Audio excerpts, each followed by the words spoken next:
Olá pessoal, tudo bem? Desafios Literários no ar. Hoje então vamos dar continuidade ao nosso projeto de leitura 1001 livros para ler antes de morrer. Desta vez encerrando a trilogia, a trindade da literatura italiana. Caso você não saiba do que estou falando, nos episódios anteriores a gente começou a falar sobre Dante Alighieri e sua A Divina Comédia. E Dante é justamente o pai da literatura italiana. A partir daí a gente conversou sobre Francesco Petrarca e o seu pensamento humanista, os seus sonetos, e agora a gente vai enfim encerrar falando sobre Giovanni Boccaccio e seu O Decamerão. Então, embora esses três personagens sejam realmente fascinantes e muito importantes para a cultura e para a literatura, não somente italiana, mas hoje universal, já está na hora da gente sair um pouco da Itália e ir para outros países e avançar um pouco mais no Renascimento. Então, sem mais demora, vamos começar a falar um pouquinho, como de costume, sobre o autor.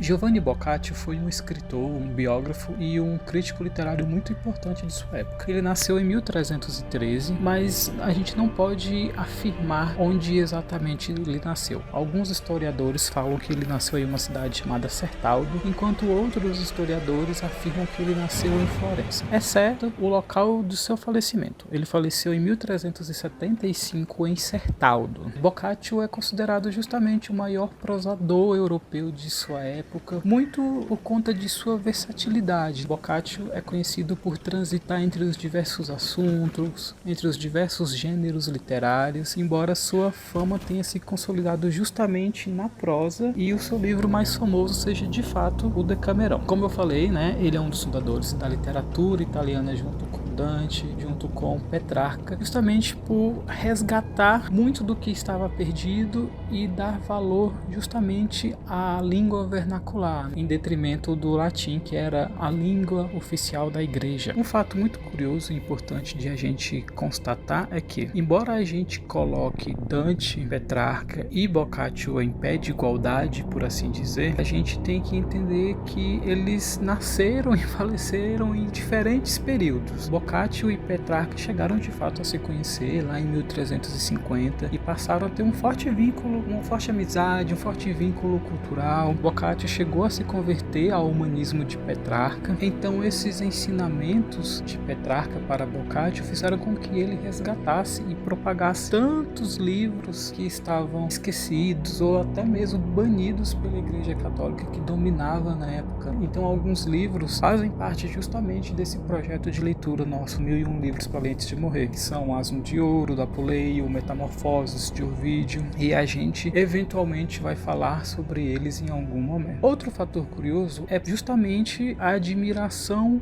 de Boccaccio por Dante. É de grande conhecimento que Boccaccio adorava a produção literária de Dante, tanto que fazia leituras públicas de sua obra, especificamente de A Divina Comédia, e chegou a fazer uma mini biografia, Vida de Dante, que inclusive foi publicada aqui no Brasil pela Penguin Companhia. É um livro fininho, eu acho que não chega nem a 100 páginas. Mas tudo isso fez com que, além de enaltecer a figura de Dante, que estava exilado em Ravenna, se vocês bem se lembram, fez com que a própria Divina Comédia fosse falada, fosse escutada, fosse lida. Então fez uma propaganda ainda maior, tanto para a obra de Dante, quanto para a importância da língua vernacular, a importância de se falar aquela língua que era rejeitada pela igreja. O curioso é justamente que, apesar de eles estarem nesse mesmo patamar de importância para a língua italiana, Dante morreu justamente quando Boccaccio tinha apenas 8 anos de idade, ou seja, eles nunca chegaram a se conhecer. Essa admiração, que é muito pungente, ela é uma admiração diferente de Petrarca, que já foi alguém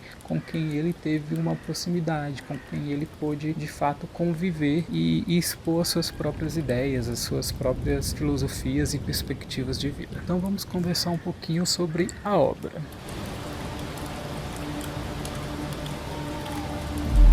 Como eu falei, apesar de grande produção literária, seja de poesia, seja de contos ou até mesmo de romances, dos seus diferentes tipos e assuntos, Boccaccio é mais conhecido justamente por conta de O Decamerão. Mas o que vem a ser Decamerão? Decamerão é uma palavra que do grego significa literalmente 10 dias e conta a história de um grupo de jovens, 7 mulheres e posteriormente 3 homens que decidem se afastar de Florença por 10 dias. Eles se mudam para o alto das colinas florentinas e ali passam a viver como forma de escapar da peste negra que estava assolando a cidade. Vale lembrar que a peste negra foi uma pandemia que assolou cerca de 30 a 60% da população europeia no século XIV. Estima-se que 25 a 75 milhões de pessoas morreram. Hoje a peste negra é calculada como a terceira maior pandemia da história em número de mortos, perdendo apenas para a gripe espanhola e a peste de Justiniano, que foi uma outra pandemia de peste bubônica. Decamerão foi escrito em 1348, ou seja, um ano depois do aparecimento dos primeiros casos de peste negra na Itália, e obviamente que isso ia refletir não somente na literatura de Boccaccio, mas todo o comportamento, toda a vivência italiana da época. Eu vou ler aqui um trecho para vocês na página 29 do primeiro volume. Eu vou falar sobre a edição que eu li no final do episódio, mas Boccaccio inicia a sua obra falando justamente sobre a peste negra, sobre como que assolou, o que estava acontecendo, os efeitos que essa epidemia causou para a população de Florença e da Itália como um todo. Página 29 diz o seguinte: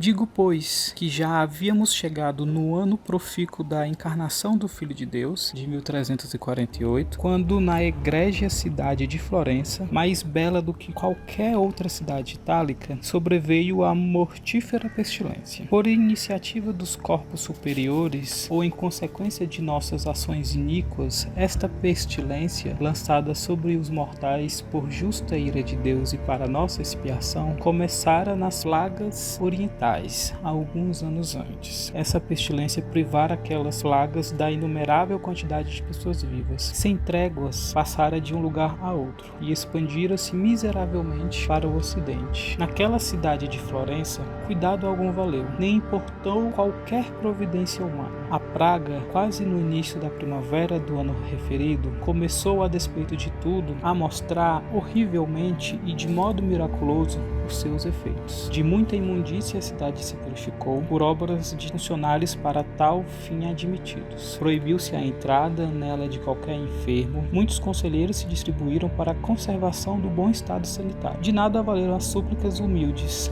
feitas em grande número, ora por pessoas devotas isoladas, ora por procissões humanas alinhadas, e ora por outras formas dirigidas a Deus.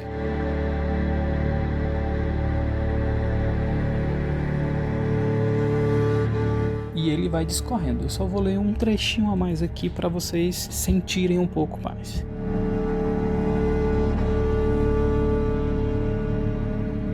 Não somente é exato que poucos foram os que saravam, mas também é verdade que, ao contrário desses, quase todos, ao terceiro dia do aparecimento dos sinais, morriam. Uns morriam mais cedo, outros mais tarde. A maioria expirava sem qualquer febre, nem qualquer outra explicação. Essa peste foi de grande violência.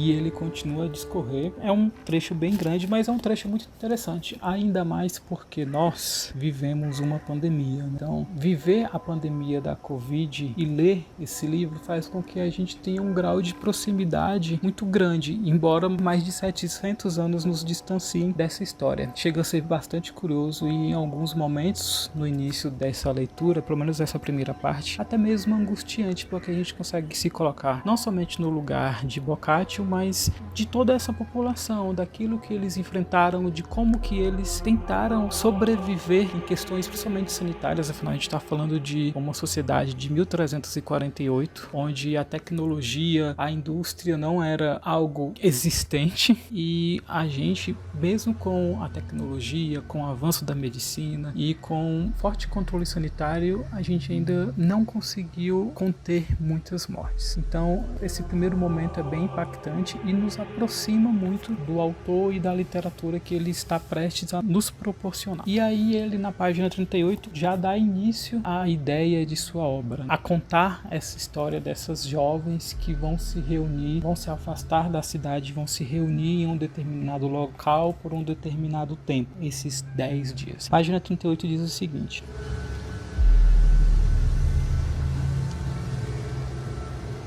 E aconteceu, como depois ouvi de pessoa digna de fé, que na venerável igreja de Santa Maria Novella, numa terça-feira pela manhã, se encontraram 7 jovens mulheres. Não havia quase mais ninguém no templo. Elas tinham acabado de ouvir, em trajes lúgubres, como para aquela quadra se indicava, os ofícios divinos. Todas estavam ligadas umas às outras, ou por amizade, ou por vizinhança, ou por parentesco. Delas, nenhuma havia transposto o 28º ano de idade, e nem era menor de 18. Todas eram ajuizadas e de sangue nobre, belas de forma, prendadas de costumes e de comportamento honesto.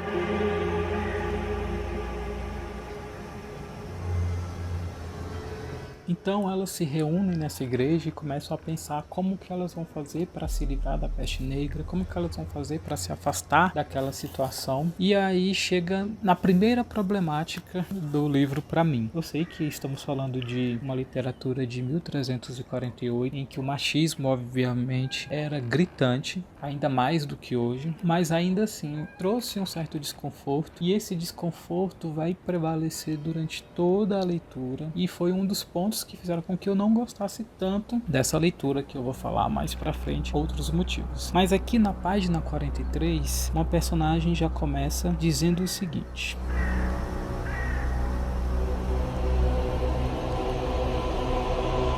Disse então Elisa: Em verdade, os homens são a cabeça das mulheres. Sem a ordem deles, raras vezes alguma obra nossa chega a fim digno de louvor.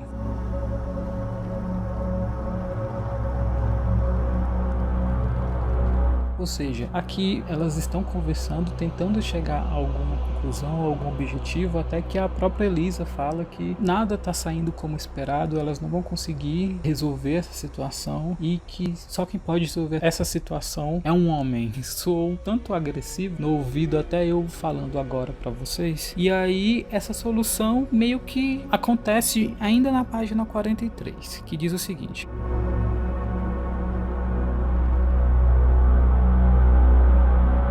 Enquanto essas conversações se desenrolavam entre as mulheres, eis que 3 moços entraram na igreja. Não eram tão moços assim, a ponto de ser o de menos de 25 anos a idade, o mais jovem deles. Neles, a perversidade do tempo, a perda dos amigos, o desaparecimento dos parentes, o medo de si próprios não tinham conseguido, já não digo apagar, mas sequer esfriar os impulsos do amor.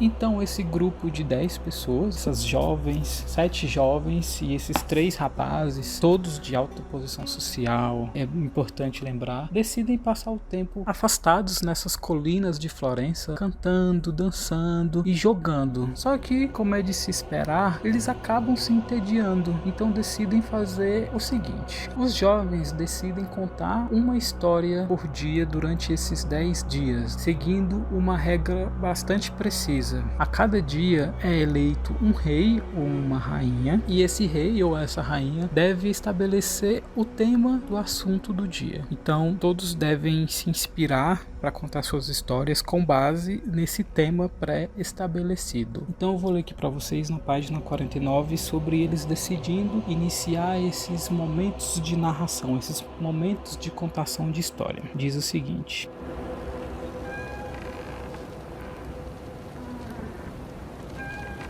Narrar-se-iam episódios, o que pode proporcionar deleite a todo o grupo que escuta enquanto um fala. Antes de cada um de nós completar a própria narrativa, o sol já terá declinado e o calor diminuído, e então poderemos ir em busca de entretenimento onde melhor nos parecer. Por isto, se lhes agrada, façamos o que digo, pois de qualquer maneira, estou disposta a seguir a preferência que vocês manifestarem. E se não lhes agrada, cada qual que faça o que mais lhe der prazer, até ao cair da noite. Tanto as mulheres como os homens louvaram a ideia do novelar verbalmente.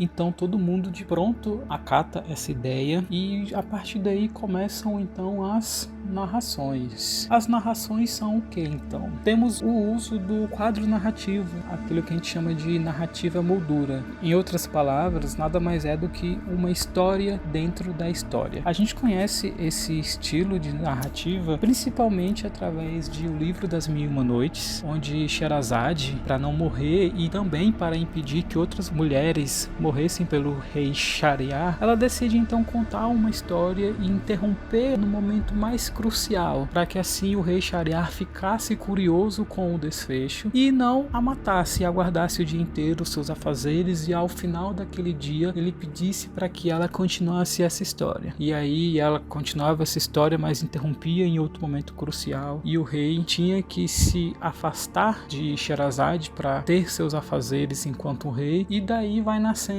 as Mil e Uma Noites, as histórias através desse quadro narrativo em que a própria Sherazade está contando ao rei. Em Decamerão acontece justamente a mesma coisa. Os jovens criam ali uma espécie de realidade paralela, quase que perfeita, em que a peste negra não está assolando nenhum deles e ao mesmo tempo eles conseguem se divertir em meio ao caos. Tudo isso uma forma até mesmo humanista de Petrarca e que Boccaccio se inspirou e colocou em sua literatura para demonstrar que o homem, com a ajuda da sua própria força, com a ajuda da sua própria inteligência, é capaz de dar ordem às coisas, mesmo em meio ao caos, à desordenança, como eram os dias que estavam assolando a sociedade por conta da peste negra. Então, esse discurso, essa metáfora, essa ideia em que o homem é de fato o centro de tudo, mesmo em meio ao caos, mesmo em meio à doença, mesmo em meio a uma pandemia, é justamente um dos pilares do humanismo de Petrarca. Resumindo então, como são 10 jovens e todo dia cada um vai contar uma história, no final de tudo temos um compilado de 100 histórias ou até mesmo de 100 contos. A importância de Boccaccio e dessa estrutura é imensa, não somente para o estilo narrativo de Decamerão, não somente para a consolidação de Boccaccio, mas é uma fonte, é uma inspiração para tantas outras obras, tanto na época de Boccaccio, mas em outros países, de pessoas que tiveram acesso a ela, como até os dias atuais. Essa influência ela vai estar tanto em Geoffrey Chaucer, Miguel de Cervantes, como até mesmo Daniel Defoe, Albert Camus.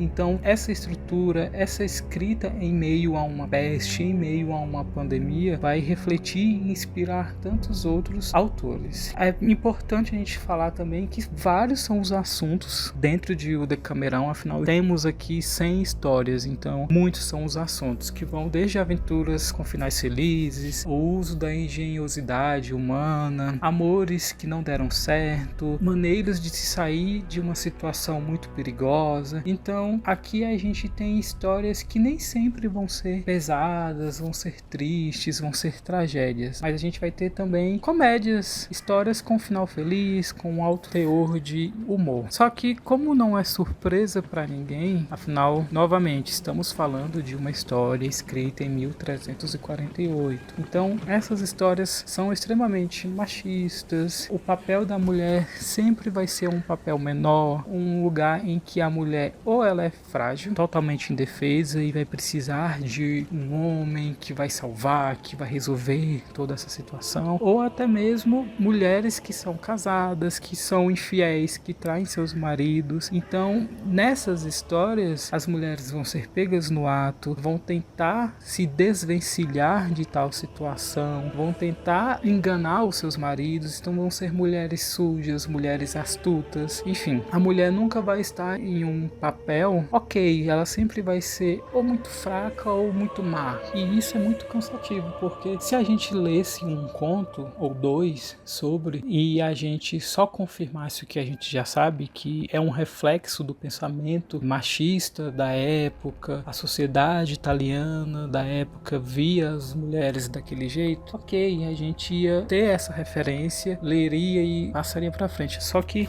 são 100 contos e a maioria dos contos vão ter esse assunto, a mulher tratada dessa maneira, então você fica cansado, muito repetitivo. Outro incômodo foi justamente a presença de palavrões, menções a genitálias. Parece bobeiro em meio a tanta literatura publicada, principalmente nos dias de hoje, que precisam necessariamente ter cenas de sexo. As cenas de sexo parece que são mais importantes do que a própria história, mas ainda assim, aqui a presença delas me incomodou bastante. Não chega a ser exatamente algo erótico. É vendido como algo erótico, como algo para enaltecer o cenário bucólico a que eles estão vivendo, mas para mim eu acho que é um pouco pornográfico demais. Muitas narrações são justamente para o desenvolver dessa trama, como eu falei, né? Muitas mulheres são pegas no ato em questão de traição e essa narração precisa acontecer para que esse desfecho desse conto aconteça, mas ainda assim, para mim foi um pouco demais, não foi do meu agrado. E o próprio Boccaccio, ao final de toda a sua obra, na sua conclusão, fala um pouco sobre justamente, talvez as histórias sejam cansativas demais, afinal estamos falando de 100 histórias, ou talvez alguma coisa não seja do agrado, alguma palavra colocada aqui não seja do agrado do leitor. Mas o curioso é que ele justamente justifica de uma maneira muito machista. Ele justifica o machismo com o machismo. Então aqui na página 449 do segundo volume, ele já diz o seguinte: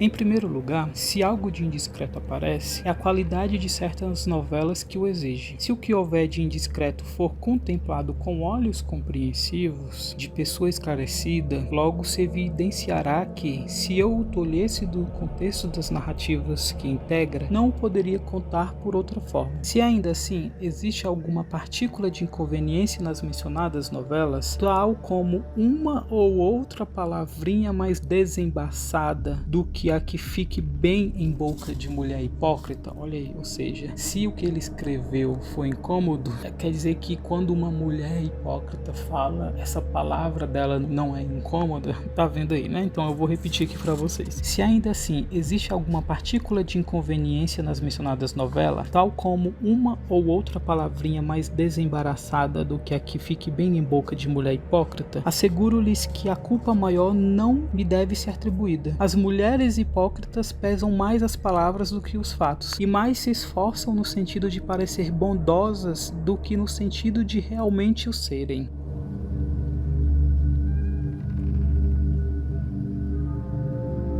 Então a gente vê aqui justificando palavrões, xingamentos como uma justificativa de que se mulheres podem meio que falar sobre, ele também pode escrever. Então, se soa agressivo na literatura ou em seus escritos, deveria soar agressivo quando mulheres falam. Então eu achei isso pesado. E na página 451, ainda justificando a sua obra, ele diz o seguinte: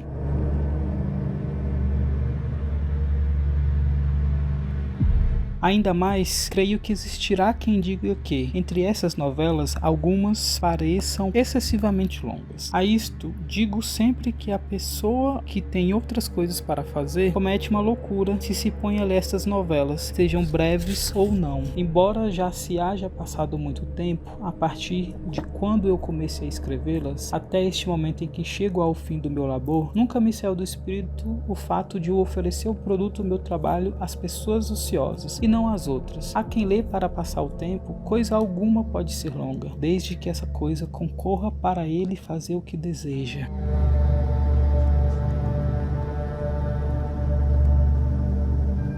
Ou seja, ele está escrevendo para as pessoas ociosas. As pessoas que trabalham não devem ler seu livro, porque ele vai ser, de fato, bem longo. E longo a ponto de ser o quê? Mais de 1000 páginas. Tirando um pouco as problemáticas. Eu gostei muito, eu acho que principalmente pelo impacto que o começo do livro me causou. Então eu gostei muito, muito mesmo do primeiro conto do primeiro dia. E conta justamente a história de um homem muito conhecido por sua maldade, por sua desonestidade. Então ele engana um frade com várias confissões falsas. Ele pede para se confessar antes de morrer, porque ele quer ir aos céus. E esse frade ouve essas confissões e fala que esse pecado não é tão grande, que aquele pecado também não é tão grande. E acaba que esse homem vem a falecer. O curioso é que, apesar de ter essa vida marcada por ações negativas, e ele em seu leito de morte confessar essas coisas conscientemente mentirosas, e ele mentindo de propósito, após a morte, esse homem é considerado um santo. Ele passa então de Ciapeleto, ele passa a ser chamado então de São Ciapeleto, devido a essas confissões falsas que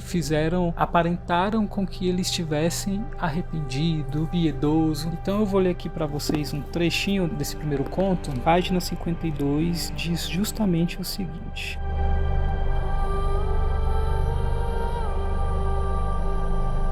Ciapeleto era desta vida. Sendo notário, sentia enorme vergonha quando um de seus documentos era considerado outra coisa que não falso, como se fossem poucos os que fazia assim. De tais documentos falsos, ele sentia-se capaz de fazer tantos quantos lhe fossem pedidos, e com mais prazer ainda fazia o que dava de graça, do que aqueles pelos quais o pagavam, mesmo generosamente. Prestava depoimentos falsos em juízo, com enorme deleite, quando era e também quando não era solicitado. Naquele tempo, dava-se fé indiscutível aos juramentos, e como ele não se importava de jurar falso, acabava ganhando por esperteza tantas questões quantas fossem aquelas em que o chamavam para dizer a verdade, sobre a sua fé de notário. Sentia prazer extraordinário em provocar, entre amigos e parentes, e entre quaisquer pessoas, desavenças, inimizades e escândalos, e nisso se empenhava com verdadeiro afinco. Quanto maiores eram os males que aos atos se seguiam, tanto maior se tornava a sua alegria. Se o convidavam a participar de um homicídio ou de qualquer outra forma de delinquência, nunca deixava de aceder. Aliás, de muita boa vontade é que participava. Muitas e muitas vezes se viu, de bom grado, ferindo e matando homens com a sua própria mão.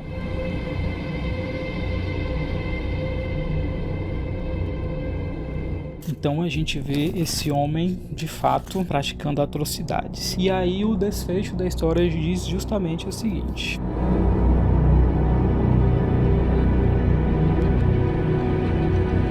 no dia seguinte à morte, a pouco e pouco, o povo começou a dirigir-se àquela sepultura, a acender velas e a adorar o morto. Começou-se igualmente a fazer votos e a dependurar na capela imagens de cera, cada qual de acordo com a promessa feita. Enquanto isso, foi crescendo a fama da devoção e da santidade do Senhor Ciapeleto. Quase ninguém se mostrou contrário à formação desta fama, nem a que a ele se fizeram votos, ao invés de os fazer a outros santos. Chamaram e chamam ainda ao Senhor Ciapeleto São Ciapeleto.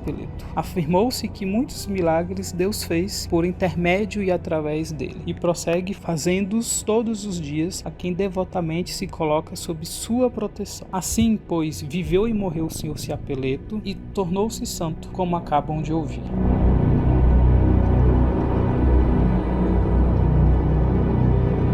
Então esse conto, que tem um tom de comédia bem engraçado, mas ao mesmo tempo traz esse impacto de primeira novela, do primeiro dia, serve bastante para satirizar a credulidade e a superficialidade da época em Florença com relação à fé e à santidade. E isso vai se repetir ao longo de muitos outros contos. Boccaccio, embora a gente saiba que ele tivesse uma fé a ser cultivada, ele também tinha essa credulidade, ele colocava em xeque muitas questões com relação à igreja, a questão da fé, a santidade, o pagamento de ofertas, de dízimos. Então, muito disso está presente em sua obra. Então, aqui especificamente, nessa primeira novela, nesse primeiro conto, ele mostra como a aparência de piedade é totalmente enganosa. A reputação de uma pessoa pode ser construída através de falsidades, através de mentiras, e principalmente parece que as pessoas, quando alguém morre, se esquecem de todos os males que ela causou em vida e nem se arrependeu, porque se gerasse o arrependimento, se ela se arrependesse de fato, vamos dar mais um voto de confiança, mas nem isso, no caso se aplica, que ele nem arrependido ele esteve, e as pessoas o isentaram de toda a culpa e do nada o transformaram em um santo. Então é uma novela, um conto satírico. Eu chamo de conto porque é uma história curta, mas aqui na própria edição, cada título tá aqui, primeira novela, segunda novela, então eu vou ficar repetindo os dois. Então, como eu falei, essa crítica está presente com relação à igreja, aos homens de fé, às personalidades, as pessoas que trabalham diretamente dentro dessas instituições religiosas, mas não somente a igreja católica, ele vai criticar também muitos monges. Inclusive tem uma história que começa engraçada, mas é justamente aquele teor machista. Existe um grupo de mulheres que vivem em um mosteiro e elas são virgens e elas estão totalmente destinadas a cuidar de si, a se livrar de todas as malícias e todas as maldades que assolam o mundo como um todo, até que chega um homem de algum outro lugar, ele avista esse mosteiro, vê que ali só tem mulheres, então ele primeiro se finge de cego e de surdo, e aí ele começa a trabalhar como jardineiro, só que as mulheres astutas, maliciosas, veem aquele homem, acham ele muito bonito e decidem então se revezar em um ato sexual ali para se aproveitar dessa circunstância, pois como ele está ali dentro, a sociedade não vai saber, e como ele é cego e como ele é surdo, então ele não vai ver, ele não vai ouvir nada, então ele não vai difamar as mulheres daquele mosteiro. Então você vê que tem um teor de humor, mas ao mesmo tempo tem esse machismo, tem esse papel da mulher sempre como a errada, sempre como a maliciosa, sempre como a astuta. Então é algo que certamente incomoda. Além desse primeiro conto, para mim o melhor conto, a melhor novela é justamente a Nona do Quinto Dia. Conta a história de Frederico. Ele é um nobre florentino e se apaixona profundamente por uma dama viúva chamada Joana, mas a Joana não corresponde ao amor de Frederico, e Frederico faz de tudo para conquistar o coração de Joana, a ponto de ele gastar toda a fortuna organizando festas, organizando torneios, concedendo presentes à própria Joana, mas isso tudo é em vão. No final, Frederico fica totalmente pobre mesmo, e passa a viver modestamente, afastado da cidade, no campo. A única posse que ele tem é um falcão de caça, que é considerado uma ave excepcional, uma ave muito bela, muito inteligente. E curiosamente, o único filho de Joana se torna amigo de Frederico. Essa criança tem acesso a esse falcão, interage com esse falcão, só que acontece que essa criança vem a adoecer, a ficar no leito de morte. Então o menino, como último ato de vida, pede para a mãe dele, para Joana, que ele tenha esse falcão. Não é um empréstimo, ele quer ser o dono desse falcão. Então, por amor ao filho, ela já perdeu o marido e agora temendo perder justamente o filho, Joana então decide ir até essa casa de Frederico do campo, mas ela não sabe que ele vive nessa situação precária. Então, quando ela chega, Frederico fica muito assustado, porque ele passou muitos anos tentando conquistar aquela mulher. E aí ele fica preocupado porque a casa dele está insalubre, não é mais uma mansão, ele não é mais um nobre. Então ele, sem nada digno de oferecer àquela mulher, então ele decide sacrificar o seu único bem, que é justamente o falcão. Então ele pega o falcão, ele mata esse falcão e ele serve como refeição à dama, como uma forma de demonstrar toda a sua cortesia, toda a sua generosidade. Joana então come come aquele banquete, ela percebe que tem alguma coisa de errada, mas ela fica muito grata por aquela refeição, e depois de se alimentar, depois de brindar, de banquetear com o Frederico, ela vai lá e conta o motivo de sua visita. E aí ela fala que o filho tá doente, que o filho quer aquele falcão e que ela veio para buscá-lo, se ele pode de fato conceder esse último gesto ao filho dela antes de falecer. Frederico obviamente fica desesperado e acaba confessando a ela que ela tinha acabado de comer o falcão, que ele tá pobre, que ele tá vivendo em um estado de miséria e que ele queria oferecer alguma coisa a ela, e o que ele tinha de mais valioso, que era o falcão, foi o que ele ofereceu, que ele preparou essa refeição para ela. Ela fica muito tocada pela nobreza de espírito de Frederico e acaba de reconhecer nele um homem de grande valor. Então aí o destino é que ela casa com ele, tira Frederico da pobreza, e aí ele é recompensado pela sua lealdade, pelo seu amor. O final é bem redondinho, bem final feliz mesmo, cenário de último capítulo de Novela das Nove, mas ao mesmo tempo toda essa construção de Frederico, da sua ascensão até a sua ruína, o gesto que ele tem, o fato de ele preparar o próprio falcão para alimentar a Jona, tudo isso me deixou muito tocado, me deixou muito reflexivo sobre. Eu vou inclusive ler aqui para vocês, página 534, também do primeiro tomo, do primeiro volume, diz justamente o seguinte: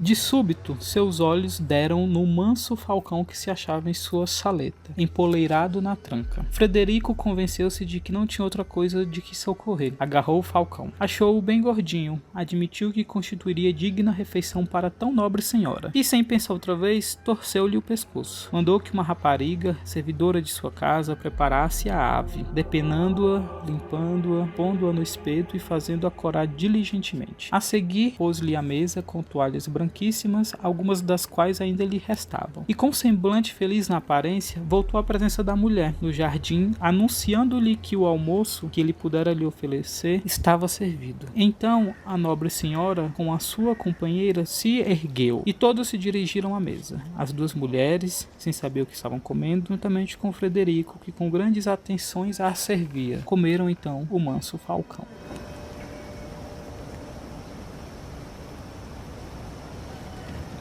E aí, continua na página 535. Eles fazem essa refeição e aí ela faz o pedido. E aí Frederico responde da seguinte maneira: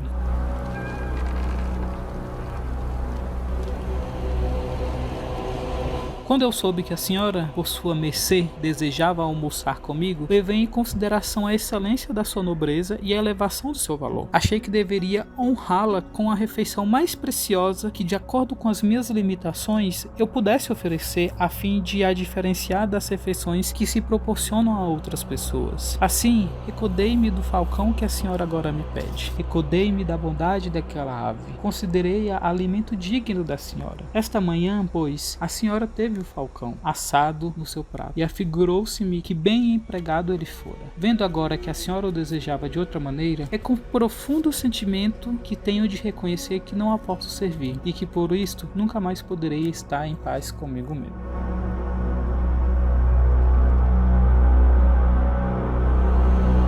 Uma das histórias que eu mais gosto dentre essas 100, justamente pela beleza das intenções. É uma história em que a gente viu que tem uma mulher servindo ao Frederico, mesmo o Frederico estando na pior financeiramente, mas ainda assim é uma história em que a mulher se sobressai ao homem de maneira geral, né? Temos uma nobre, uma mulher rica, de bem, mas ainda assim também temos um problema que aparentemente só um homem pode resolver. Mas de modo geral é uma história bonita, é uma história que quando eu li me tocou bastante e que eu particularmente recomendo. Caso vocês tenham curiosidade em ler, leiam a primeira história do primeiro dia, leiam essa 9ª história do 5º dia, que eu acredito acredito que vai ser um aperitivo para vocês chegarem à conclusão de se devem ou não ler o Decamerão. Então, para fechar aqui, eu acho que o problema maior de Decamerão, para mim, foi que eu li esses 100 contos, essas 100 histórias em uma toada só. Eu li esse livro em 10 dias, eu peguei, assim como a narrativa, um dia com essas 10 histórias, então eu li 10 histórias por dia durante 10 dias, dando esses 100 contos. Então, eu acho que eu deveria ter dado um espaço de tempo, ou ler conforme eu tinha vontade, porque eu acredito que essas 100 histórias de uma única vez me deixaram muito cansado. Em muitos momentos eu achei muito repetitivo, eu achei que o autor pesou demais a mão. Então eu particularmente não recomendo a leitura de Decamerão como um romance único, mas de fato como uma coletânea de contos. Ele tá aqui, você dá uma folheada, lê um, fica com vontade de ler outro, no dia seguinte você lê mais um, no terceiro dia,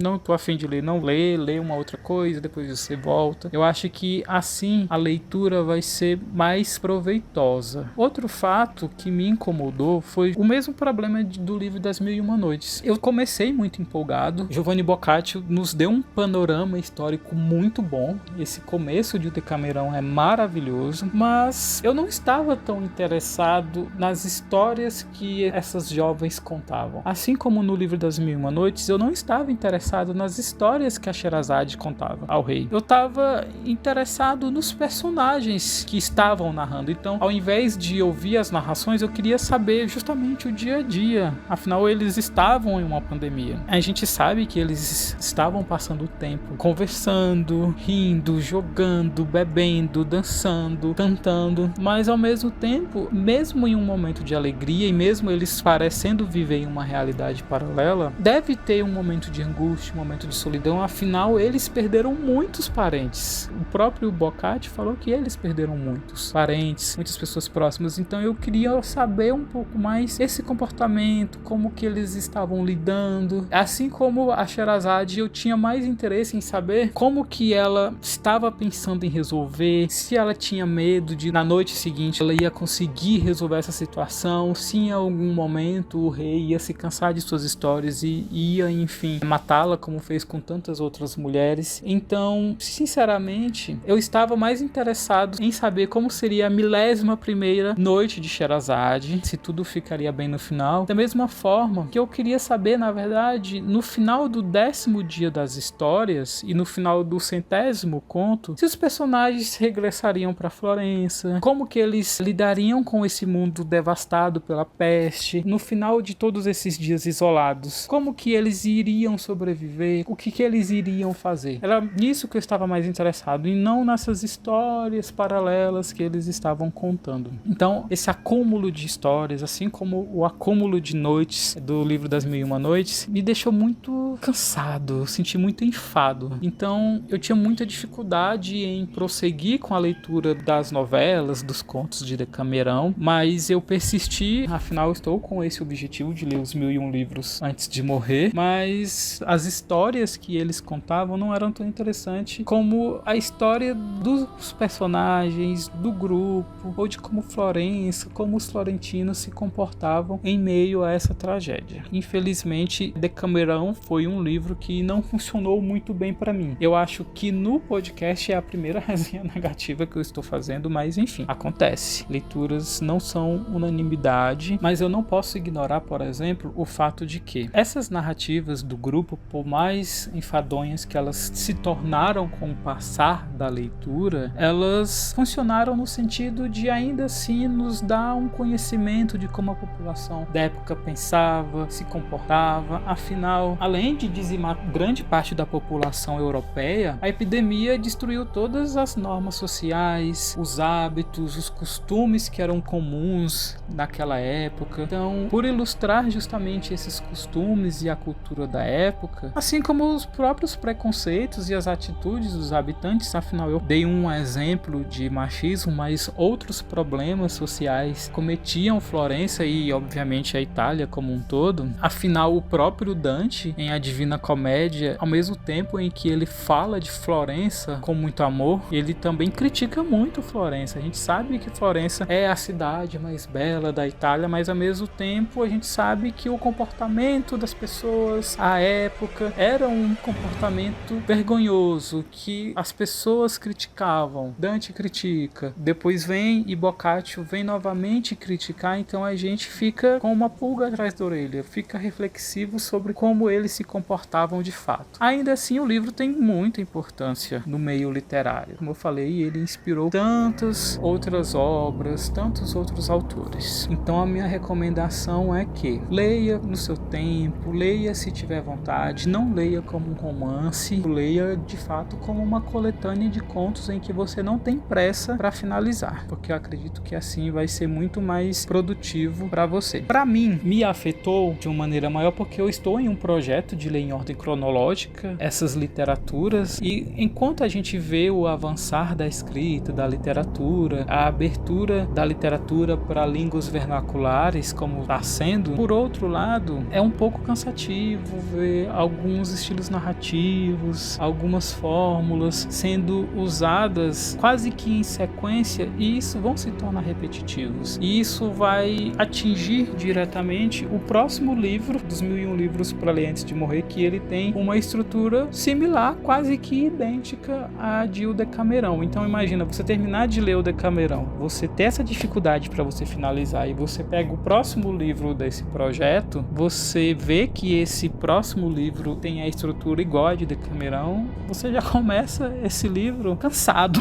Mas enfim, isso a gente vai conversar no próximo episódio, falar um pouquinho sobre a edição. O Decamerão, a edição que eu li foi a edição da Nova Fronteira, é um box muito bom, a caixa do box é bem consistente, não é aquela caixa molenga que rasga facilmente, e o livro tá na íntegra, foi dividido em 2 volumes, 2 tomos, a capa é muito bonita, o livro é em capa dura, a folha de guarda colorida, tem algumas ilustrações no início de cada jornada, então é um livro que foi muito bem cuidado. A gente vê que estava faltando essa edição aqui, se eu não me engano, ela é de, deixa eu verificar aqui direitinho para vocês, 2018, com tradução de Raul de Polillo, o tradutor. Então foi muito bem-vinda essa edição, porque antes a gente só tinha edições com trechos, algo como as melhores novelas de Decamerão, um dia de Decamerão, uma seleção escolhida por alguém, e esse alguém leu esses 100 contos e fez justamente essa seleção com as melhores. Algumas edições tinham 10 novelas, então ter esse livro na íntegra, por mais cansativo que tenha sido para mim, eu reconheço a sua importância justamente para quem quer primeiro estudar e depois para ter justamente esse acesso, você ler com calma e você selecionar as suas próprias melhores novelas.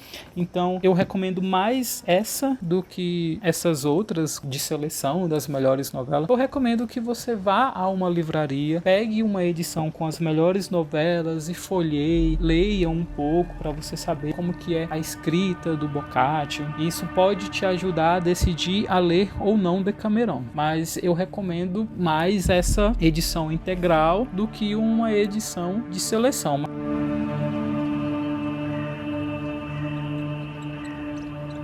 E por fim, o Decamerão já foi levado ao cinema algumas vezes, essas versões para os cinemas muito famosas, principalmente a versão de Pasolini, e recentemente a Netflix fez uma adaptação livre de O Decamerão para uma série. Eu cheguei a assistir de 1 a 2 episódios, é uma sátira, é um humor, mas tem mais a pegada do que eu esperava na literatura, que é justamente saber o dia a dia dos personagens. Então essa série é menos as histórias contadas e mais o dia a dia por conta da peste. Mas eu assisti 2 episódios, fugiu demais até para mim, era coisa mais elaborada pelos produtores e as pessoas que escreveram essa versão do que o próprio Boccaccio. Então, muito livremente inspirada. Eu acho que tem mais o título e essa fuga para esse castelo nas colinas de Florença. E a partir daí tudo é invenção deles ali, e tudo bem, é uma inspiração, mas eu vi que muita gente não gostou porque esperava uma homenagem mais fidedigna a Giovanni Boccaccio, o que não aconteceu. E eu também não tive muita paciência para acompanhar aquele humor satírico quase que beirando besteirol e a pornochanchada. Então, mas quem tem o interesse ou quem assistiu um ou mais episódios, quiser comentar aqui também pra gente, vai ser muito bem-vindo. Então é isso, pessoal. Eu espero que vocês tenham gostado do episódio. Peço desculpas se o Decamerão e se Giovanni Boccaccio é o autor ou o livro favorito de vocês, e lamento muito não ter gostado, mas acontece, né? Livros estão aí para serem lidos, para agradarem e para desagradarem também. O importante é a gente ter, ao final de tudo, o respeito com o próximo e saber conversar, dialogar sem precisar desmerecer o próximo. Então eu fico por aqui, até a próxima, um forte abraço.